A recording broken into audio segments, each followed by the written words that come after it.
So I'm not sure if you know this or not, but men can be sensitive. All right.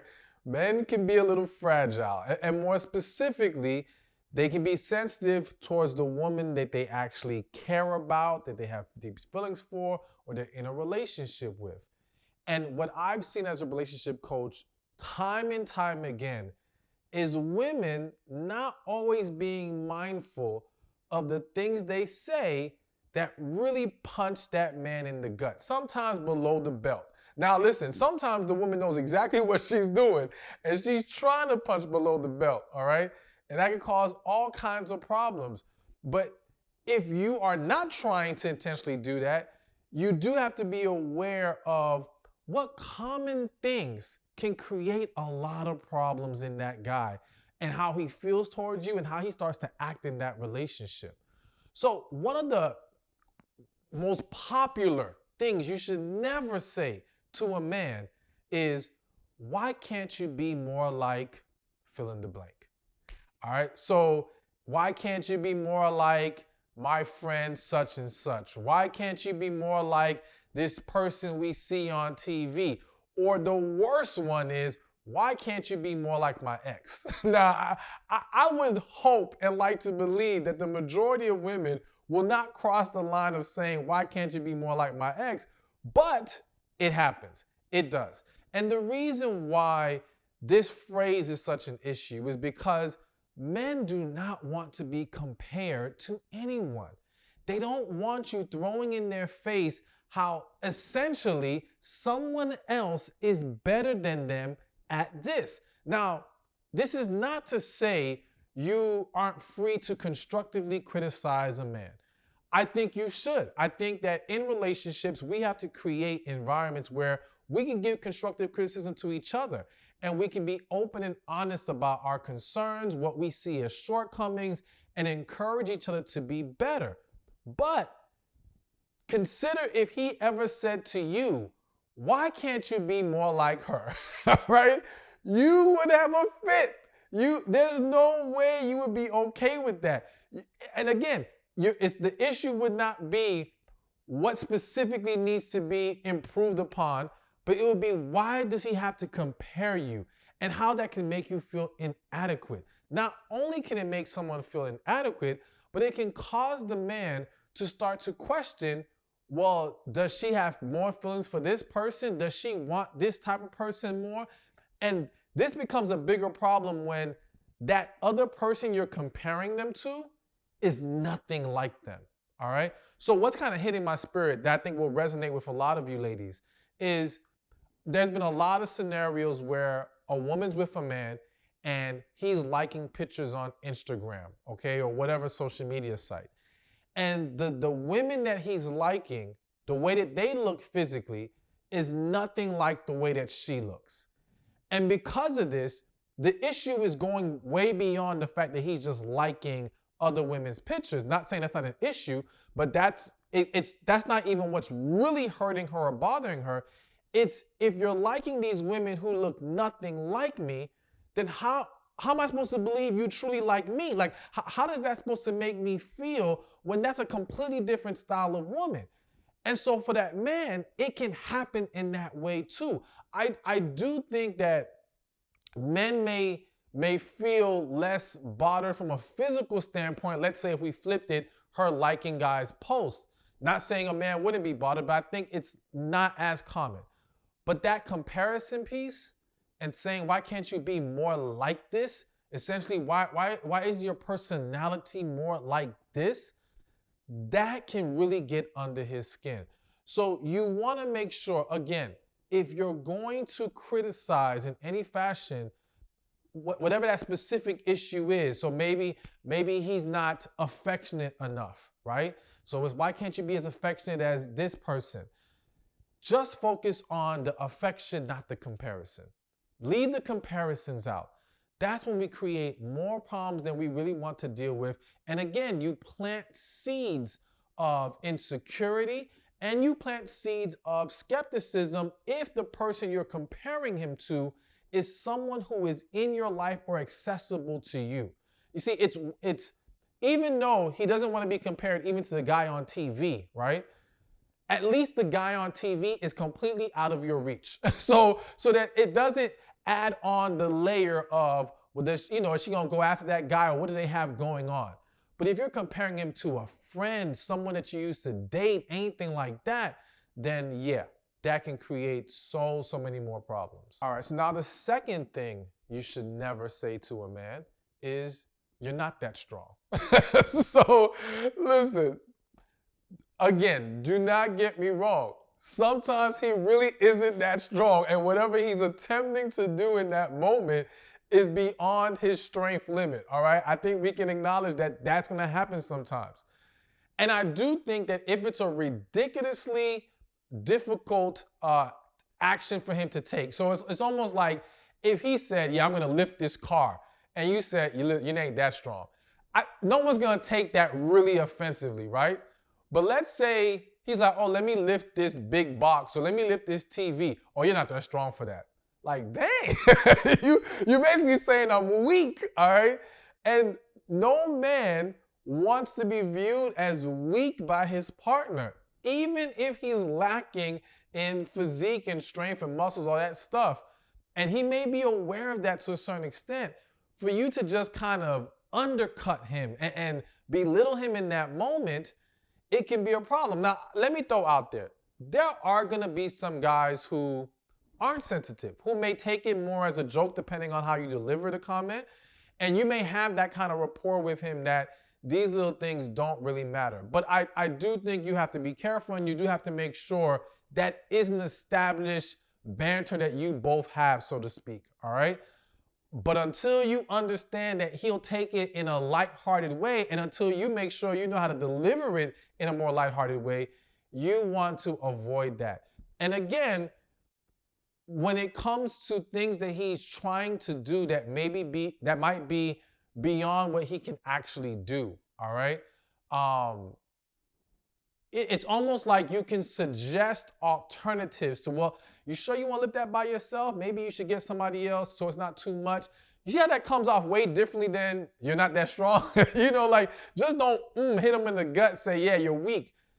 Suggest other things. It's still conveying that maybe his strength isn't there, but it's a lot better, a lot easier for him to take, and it won't turn into anything negative. Because again, all of these things I'm mentioning and will mention, it runs the risk of creating a feeling of inadequacy and making him feel insecure around you. Because again, now if she doesn't think I'm that strong, does she question my ability to protect her? Does she question my ability to stand up to other men? This can start to play in that man's head, and you don't want to create that for any, it's just best to leave that alone. All right, so now number 3, and real quick, be sure to subscribe to the channel and like the video. I appreciate your support.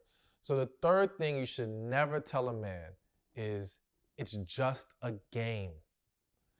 So now this can apply to, typically it's gonna be either sports or video games. All right, now granted, there's other games that men can become very passionate about, men can become very even addicted to, all right? And an addiction to it or overuse of some of these things is unhealthy. All right, I'm completely on the same page with some of you on that way of thinking. However, let's go a little deeper for a second. Understand, and let's start with video games. Understand that video games for a lot of men, and quick disclaimer, I'm someone who used to play video games a lot. I stopped playing them a long time ago. Not saying there's anything wrong with a man who plays video games, but I want to let you know that I've been on one side of the spectrum, and now I'm on the other side. But video games for a lot of men is an escape. It's a getaway. It's a way to take my mind off life and all these other things that may overwhelm me. It's a more enjoyable pastime, all right? And because of that, the video game becomes the man's sanctuary, so to speak. All right, his place of peace. Even when he's rattled and all into it and acting all crazy, he likes being there than being in the world right now, having to deal with a bunch of other nonsense that stresses him out. And so to some men, video games is very important to them, all right? It can be the equivalent to what maybe reading a book to someone else. Granted, we can argue that reading a book is more beneficial depending on what type of book it is, but that's not the point. The point is how he perceives it and what it means to him, all right? And so essentially, when he's in that space, he doesn't want you trying to pull him out of it all the time, all right? Now listen, I do think that if you notice your man being too much into video games to where he is not taking care of his responsibilities, all right? Or he is being too lazy, then yes, you should discuss these things with him. Nothing wrong with that. I would encourage you to. But you don't interrupt while he's playing the game, okay? You don't make it an argument and fight while he's playing the game. This is the wrong time. If you do that, you can actually create resentment, all right? And create just a lot of friction in the relationship. And yes, you may be saying right now, but it's just a game. No, it's not. Like, stop doing that. It means more to him. Now, here's something else that I personally believe and have observed when it comes to men's, I'll use the word obsession with video games. I believe that men are internally wired to face challenges, conquer something, you know, have something they can be proud of, right? Achieve. And video games has become an easy way to get that fix, all right? For a lot of men, going out into the world and trying to do big things seems too daunting. For some individuals, they don't want that level of achievement, but there's still something in them that wants to beat something, so to speak, all right? And playing that game and beating that level and doing this, it makes him feel good. So again, when you say it's just a game, you are devaluing what is valuable to him.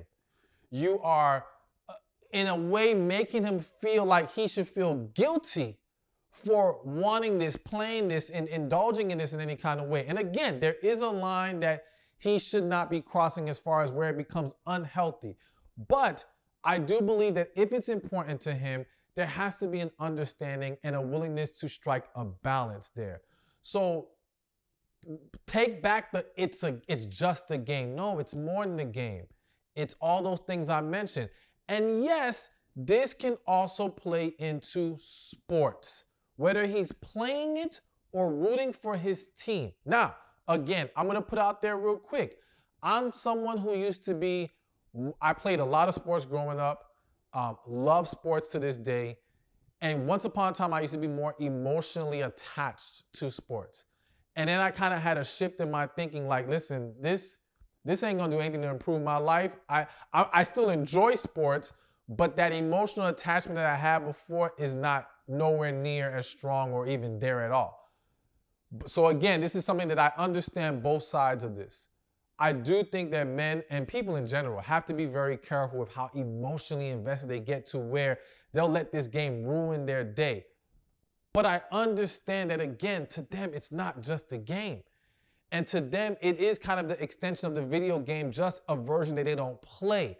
But they view themselves as, you know, this is my team and I want my team to win. And when my team wins, it makes me feel good as well. Again, I feel the need to say, I do think that individuals have to find other things that give them that great feeling of achievement that they can actually put their hands on. But it's important to them. So it's another example of when that game is on TV, do not interrupt. Do not make an issue. If it's an emergency, that's different, all right? But outside of an emergency, let that man have it. Let him have his game. Let him do his thing and just keep it moving. And show respect for what is valuable to him the same way you would want him to show respect to what is valuable to you. All right, so we're gonna keep it moving, and now we're at number 4. And the fourth thing you should never tell a man is you need to man up.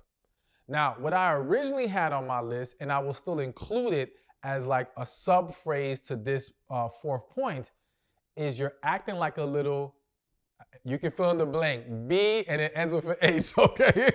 All right. Now, some of you might be like, I would never say that to a man. Listen, there are plenty of women who would have told a man he's acting like a little you know what, all right? Anything like that. Man up, you need to be a man. You acting like this. All these things call into question his manhood. All of these things can emasculate him in that moment and can cause him to feel, not even just cause him to feel, it shows a lack of respect. All right. Now, again, I understand that in some moments, he may literally need to step up as a man. He may need to grab his cojones, as some people would say, all right, and make some things happen. But as his woman, as the woman he has decided to share life with or to be in a relationship with, okay, he does not need you unless you guys have established that kind of relationship. But most men are not going to feel good about their woman coming at them like that, all right? What he needs from you in that moment is encouragement, loving encouragement, trusting in him, saying, I believe in you. You know what I'm saying? These types of things that inspire him and give him the fuel to quote unquote man up. Give him the fuel to step up in the way that you're looking for. But when you attack him, because those kinds of words are attacks on his manhood, it can create a lot of problems. Now, here's the other thing you have to understand. And it happens so often in so many relationships. So calling him a little B, right? Or telling me he needs to man up, or any kind of insult in that way, is essentially what I like to call chopping his balls off, all right? Just work with me here. And so when you chop the man's balls off, what happens is he now looks for other opportunities to reattach his balls, all right? He looks for ways, or what some may call buck up at you. Now he comes a little bit harder at you because he's trying to regain that manhood he feels like you kind of took from him in that moment, all right? Or to show you, oh no, you ain't gonna talk to me like that. No, I'm the man here. The problem is that men tend to do this at the worst moments. Like he's not properly reattaching his balls in a way that's like it's gonna be healthy. No, because he's just looking for any opening to essentially reassert himself. And so now what happens is it turns into this very negative cycle. And I have literally coached couples where they're having all these other issues on the surface. Well, he doesn't do this and she doesn't do that and so on and so forth. But at the very root of it all is she disrespecting him. When I say she disrespected him, I mean she showed a blatant lack of respect in a way that she came at him, that it started that whole process of you chop the ball, he's now trying to reattach them, and it becomes this toxic cycle that goes on forever. Now, some may say, well, if she attacked him, he did something first. That argument can be made in some situations. But the point is, it's one thing for him to blatantly do something disrespectful, and then you're disrespectful in return. Not that that's healthy. Either way, if we should not answer disrespect with disrespect. We should not tolerate disrespect, and if the person's not going to correct the issue, we leave them alone. But the minute we pour disrespect back into it, we're not going to have this back and forth battle going on. And what starts off as that one incident will snowball into bigger problems. So again, you have to be very careful with your words, and you have to be very mindful that in that moment where you feel like, let's just say deep inside, you just feel like he's not being what in your eyes man enough right now, all right? Again, then encourage, speak life into that man. And I feel the need to say this. If you feel like encouraging and speaking life has not gotten you anywhere, then the question becomes, are you even with the right man? You should not feel like you have to cross disrespectful lines to try to light a fire in him. Because even if it lights a fire in getting him to do whatever in that moment, you planted the seed of toxic energy, of disrespect, of all these other things that will now grow into bigger problems. So again, it can be tempting in those moments, or some moments you just lose sight of things. It gets the best of you and you say these disrespectful things. And if you ever have, because maybe some of you watching this have already done some of this, all right? You've already come out of your mouth with these words. Acknowledge it. Acknowledge that it was a problem. Acknowledge that it was wrong. Take accountability for it and work towards doing things better moving forward. All right, so now we're at number 5. And the 5th thing you should never say to a man is, my ex used to do that too. So this kind of goes with number 1 in the fact that men do not want to be compared. And it's one thing to say, be more like this person. That's already bad by itself. But to now, it essentially, you devalue his action by saying, oh, my ex used to do that. Like, I don't care. Like, I was going to say something else, but I don't care. Why would you do it? Like, why would you even bring that up and throw it in a man's face? And again, the same as the first point. When you start to mention your ex in that way, you start to give the man reason to believe you still got feelings for your ex. Or, well, if your ex used to do it, go be with him then. Go, let him do it for you again. Like, there should be no comparison. There should be no saying, well, forget all that. And let me say this. This is kind of hitting my spirit. So when you have a lot of past experiences with people in general, there becomes more layers of comparison to use. And sometimes it can be very easy, human nature, you could say, to compare what our partner is doing to what used to be done by others. Now, if your partner is lucky enough, well, this is gonna sound bad, but if they're lucky enough to where all your exes were trash, then now the comparison game works in their favor, right? But sometimes the ex wasn't always trash. It didn't work out for various reasons, or whatever, or they may have been trash in one way, but they were great in a different way. And that can create this bad habit of looking at things through the lens of what others have done compared to what your new person's doing. And so it's very important as individuals that you try to just forget all of that. And I know that's like, sounds kind of ridiculous to some people. Like, why should I have to forget the past? Like, you don't want to bring that stuff into your new relationship. You really want to try to look at what's happening with your partner as a new experience. Because even if what they're doing is what someone else has done for you before, it's new because it's them doing it. And that's the lens you have to look at. Like, this is still a new experience with this person. That's all that matters. And the quality that they're bringing to you. And if you want it to be better, okay, how can we make this better for each other? There's nothing wrong with that, but not on using the comparison to the past. And I think that if we work on that and work on essentially emotionally detoxing from past experiences so that we can have a more full experience now in the present, that would be a very great thing for a lot of couples and a lot of relationships, all right? But ultimately, stay away from any comparisons to the ex. Stay away from bringing up the ex and all this stuff. Other than if there are actual conversations you guys are having, and let's just say your man asked you, did your ex ever do this for you? I don't want you to lie. I'm just not gonna ever tell you to lie to save his ego or anything like that. If he asks a flat out question, answer it, okay?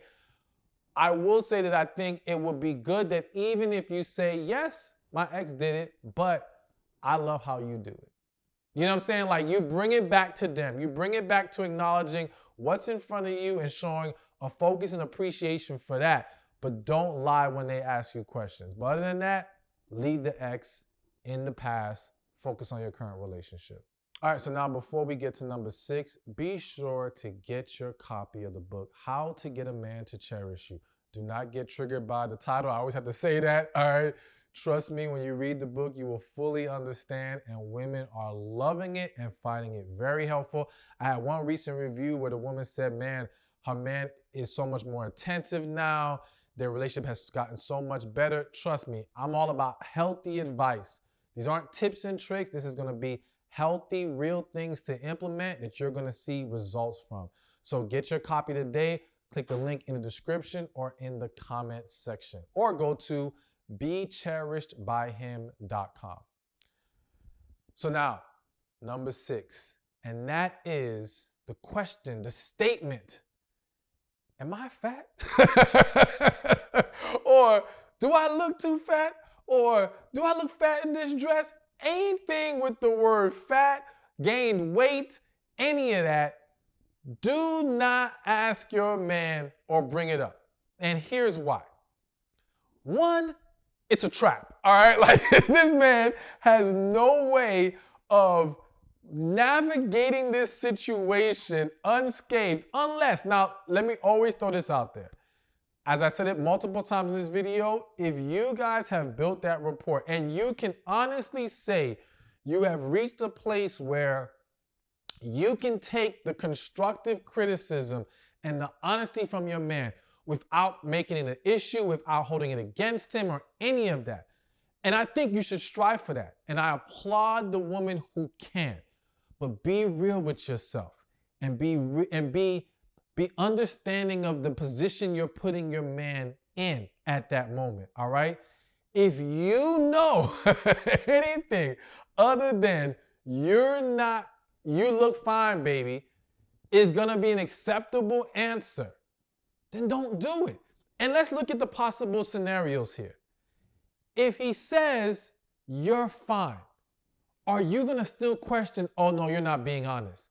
Oh, why don't you just be honest with me?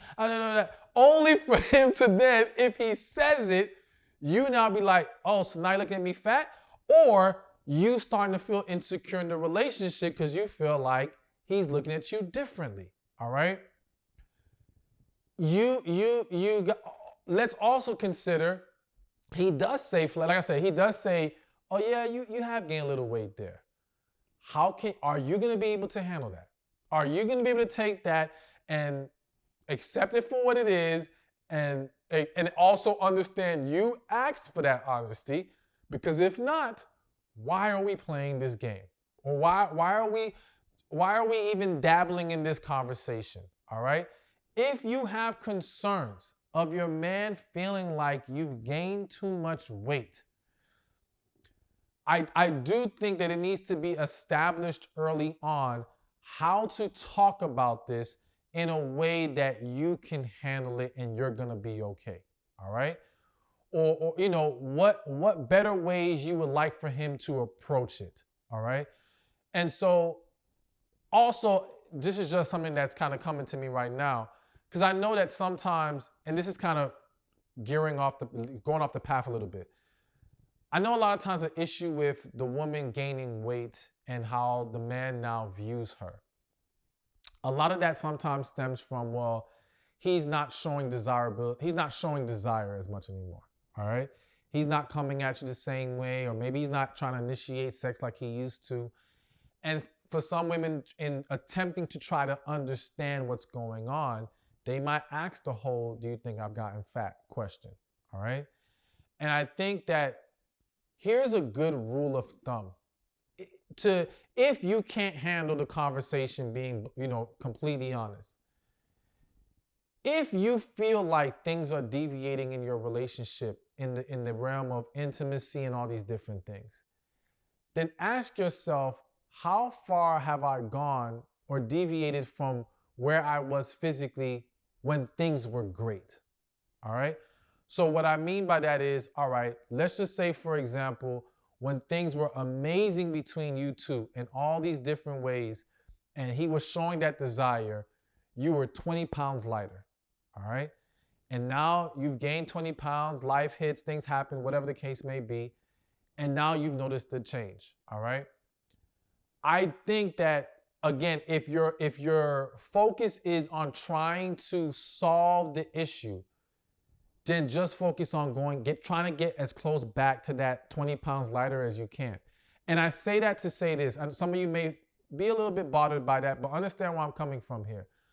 There's this saying, and I've said it many times in my videos, men marry hoping the woman will never change. Women tend to marry hoping the man will change. And so men, it's almost like you already know where he showed you his most desire, he liked it. Plain and simple. And unless there's other things that have thrown it off, and that can be the case too.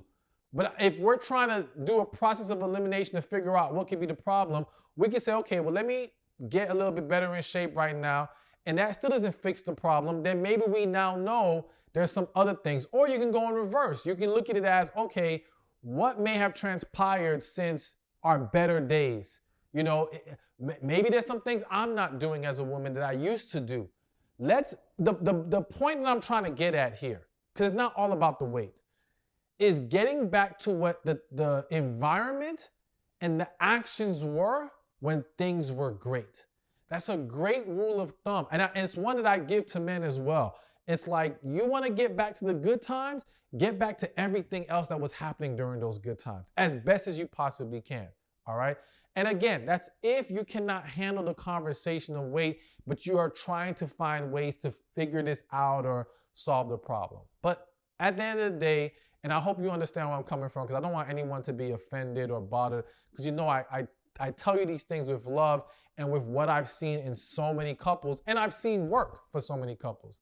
But ultimately, the discussion of am I too fat, just leave it alone. Just leave it alone as best as you can. Or what I would really love for all people to do is establish the kind of relationship where we can ask these questions, we can give honest answers, and we don't internalize them. We don't make it a problem. We don't throw it back in our partner's face. We take it as for what it is, and we find ways to be better for each other. And now we're at the 7th thing, which, let me just say it and we'll get to it. So the 7th thing you should never say to a man is, those condoms are too big for you. So look, I was gonna put your penis is too small or something to that effect, but I thought the condom one was just a funnier one to put. So we went with that, but we're talking about the same thing here. Now, quick disclaimer, because I know, listen, a lot of you aren't having sex, and this point is not to encourage or push you guys to go be sexually active. It's to address those who are already active, all right? And while dealing with your man, things like size and condoms, whatever, is an issue. Anyways, the point is, and I think you guys understand why this should never be said. Again, it's such a backhanded insult.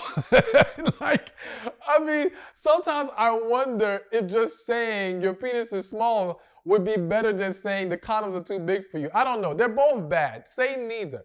Now, listen, I am all about, as I've mentioned multiple times, I'm all about having honest conversations and being able to constructively criticize.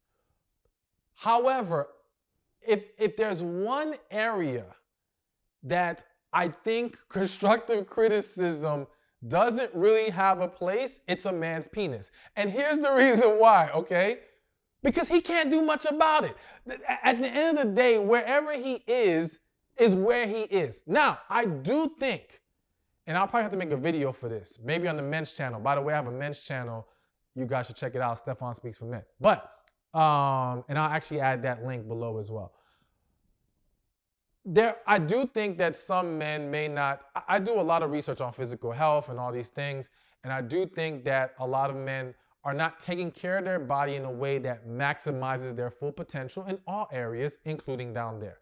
And I do think that some men may have do have room for improvement, okay? And I think rather than focusing, like, it's a how you go about this. Let's look at this from 2 angles real quick. One, if you meet the man, you've been engaging intimately with him, and you generally feel like this thing is too small, that's your decision as a woman, all right?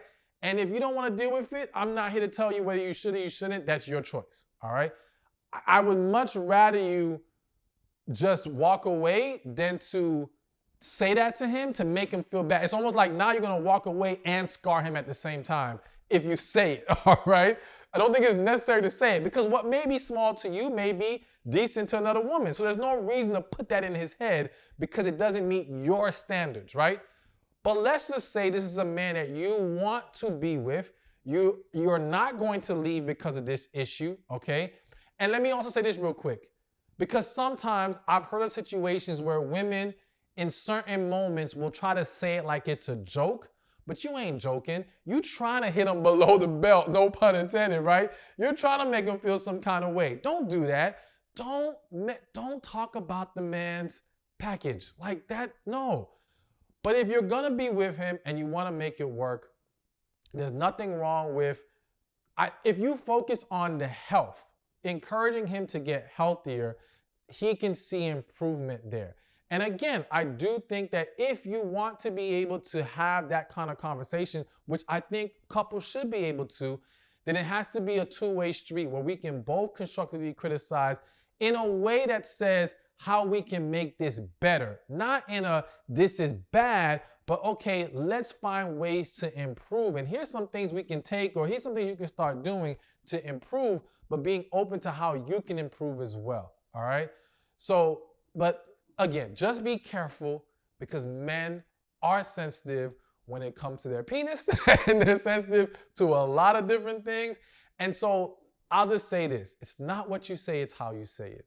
And a lot of times as women, you may not be mindful of how sharp your tongue is, how you may lack some tact in your delivery, and learning how to deliver the message in a way that he can receive it can go a long way to making things better in a relationship. Hey, thank you for watching this video. Be sure to check this one out right here, and I'll see you there. A woman who walks in her femininity walks in her power. And I'm about to help you access that power by giving you 5 feminine traits men find irresistible in women. Now listen, I am a firm believer